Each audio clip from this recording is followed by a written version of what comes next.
میں نے زندگی میں پہلی مرتبہ جب یہ حدیث پڑھی تھی، یہ حدیث جو میں آج آپ کو سنانے لگا ہوں، تو دیر تک میرے اوپر ایک عجیب کیفیت طاری رہی تھی۔ ایک یہ حدیث اور ایک قرآن مجید کی آیت نبّئ عبادی انی انا الغفور الرحیم۔ وہ اعتکاف کے دن تھے کہ تلاوت کرتے کرتے میں جب یہاں پہنچا تو اس آیت کا ترجمہ یہ ہے کہ میرے بندوں کو بتا دیجئے کہ میں غفور بھی ہوں، میں رحیم بھی ہوں۔ تو پتہ نہیں میرے اوپر کیا کیفیت وارد ہو گئی، اس آیت کا کوئی ایسا نورانی عکس پڑا تو میں قرآن مجید لے کے ایک ایک حجرہ اعتکاف میں جاتا تھا اور عجیب آنکھوں میں آنسو اور بدن پہ ایک راشے کی سی کیفیت، اور ایک کو کہتا تھا یہ تمہارے رب کا قرآن ہے کہ اللہ فرماتا ہے بتا دو بندوں کو کہ میں غفور بھی ہوں، میں رحیم بھی ہوں۔ تو وہ ایک کیفیت پیدا ہوئی تھی۔ بہرحال بعد میں بھی بارہا اس کی تلاوت ہوئی، اس کا آز تو ملتا ہے، لیکن وہ ایک لمحہ ہوتا ہے، وہ ایک بجلی ہوتی ہے، گونجتی ہے اور گزر جاتی ہے۔ اسی طرح یہ پہلی مرتبہ جب یہ حدیث میں نے پڑھی تھی تو اس وقت میرے اوپر ایک کیفیت طاری ہوئی تھی۔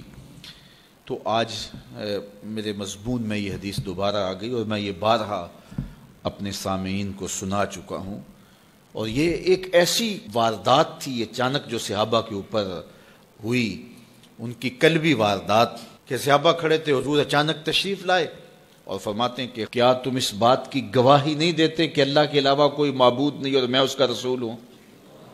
حضور نے پہلے تو یہ بات کی، ایسے صحابہ کھڑے تھے، حضور اچانک آئے اور اچانک ہی آتے ہوئے حضور نے فرمایا کیا تم اس بات کی گواہی نہیں دیتے کہ اللہ کے علاوہ کوئی معبود نہیں اور میں اس کا رسول ہوں؟ حضور کا انداز ایسا تھا کہ سینوں میں دل لرزنے لگے اور سب نے عرض کی حضور ہم گواہی دیتے ہیں کہ اللہ کے علاوہ کوئی معبود نہیں اور آپ اللہ کے سچے رسول ہیں۔ تو جب انہوں نے یہ بات کہی قال تو حضور نے ارشاد فرمایا یہ قرآن ہے، اس کا ایک سرا تمہارے رب کے ہاتھ میں ہے، دوسرا سرا تمہارے ہاتھ میں ہے۔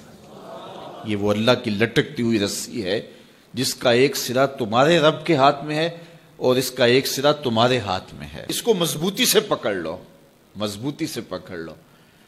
دیکھیے یہ کیسا ایک تصور ہے اس کی معنویت کہ اچانک حضور نے آ کے کہا گواہی دیتے ہو کہ میں اللہ کا سچا رسول ہوں، مطلب کیا جو میں کہوں گا وہ سچ ہی ہوگا جب تمہیں یہ گواہی ہے؟ تو انہوں نے کہا کہ ہم گواہی دیتے ہیں۔ کیوں نہیں ہم گواہی دیں گے، آپ اللہ کے سچے رسول ہیں۔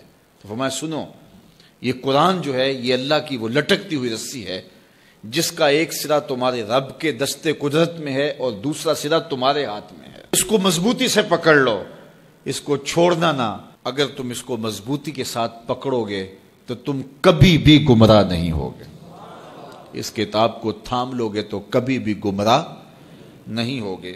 گمراہی سے بچنے کی ضمانت یہ کتاب ہے، ہلاکت سے بچنے کی تدبیر یہ کتاب ہے، اور اللہ جل شانہ سے باطنی ربط کا ذریعہ یہ کتاب ہے۔ حضرت امام احمد بن حنبل کہتے ہیں کہ میں نے ایک دن اپنے رب سے کہا کہ مالک مجھے اپنی محبت عطا کر، تو اللہ نے اتنی محبت عطا کی کہ مجھے زوال عقل کا اندیشہ ہو گیا کہ محبت کی فراوانی سے کہیں جنون نہ ہو جائے۔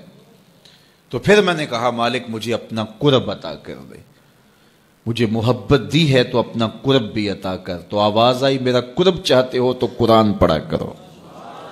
تو یہ اللہ کے قرب کی ضمانت ہے، اس کو مضبوطی سے پکڑ لو، اچھی طرح سے تھام لو، کبھی بھی گمراہ نہیں ہوگے۔